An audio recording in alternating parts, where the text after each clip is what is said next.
So let's just go ahead and review how to find, right, the linear function from the data. So the first thing we need to do is make sure that the data represents a linear function, which we've done, right? For this one, we notice that delta x is 2, right? We're constantly going up by a step of 2.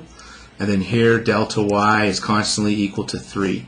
Up 3, up 3, up 3, up 3. So our slope was 3 over 2. So how do we find the linear function? Well, remember what we're trying to do here.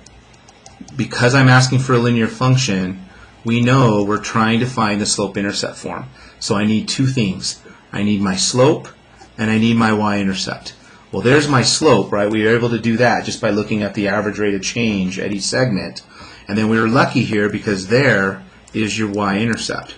So this one is straight out done, right? So what's the function that fits this information?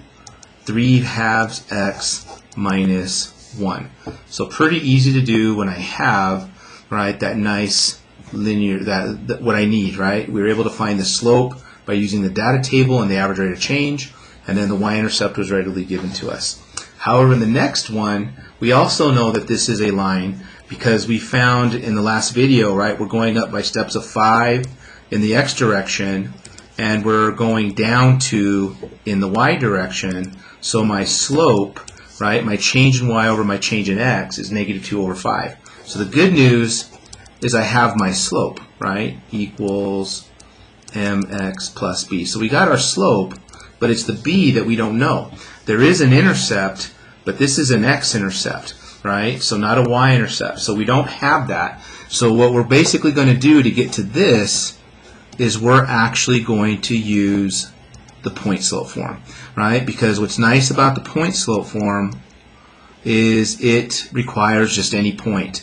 And I've got 5 of them. So we already know the slope. How about I just, for all practical purposes, why don't we just let x1 and y1 be that data point? You could actually use any data point you want. So it doesn't matter. We're going to get the same y-intercept, slope-intercept no matter what. So plugging in the information, we got y minus a negative 4 equals a negative 2/5, and then x minus 12.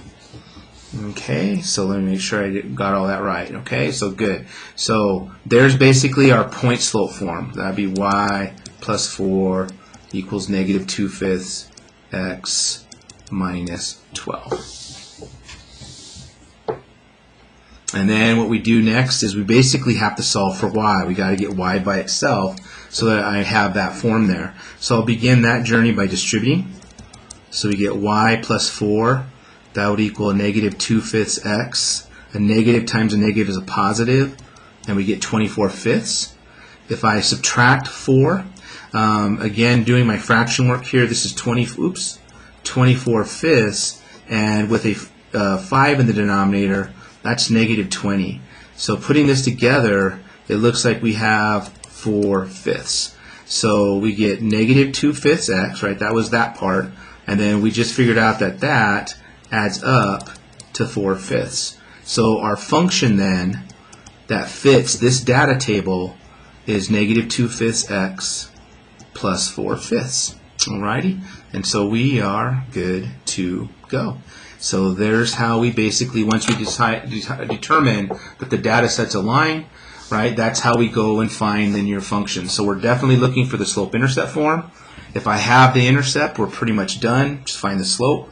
If I don't have the y-intercept, we start with the point slope form and use our algebra skills to solve for y to get it into the function, the linear function form that we need. Okay, and I don't think I see any mistake. Yeah, I think we're good. All right, so there's that. Again, hopefully that's a good review from section 2.2 that we did a long ago. The only thing different is we didn't call this f of x. We kept calling it y, right? We kept calling it y. But now, since we're talking linear functions, we're giving it that new moniker. Okay, so your guys' favorite thing coming up next, we're going to do this 2-word problems. See you guys in a moment.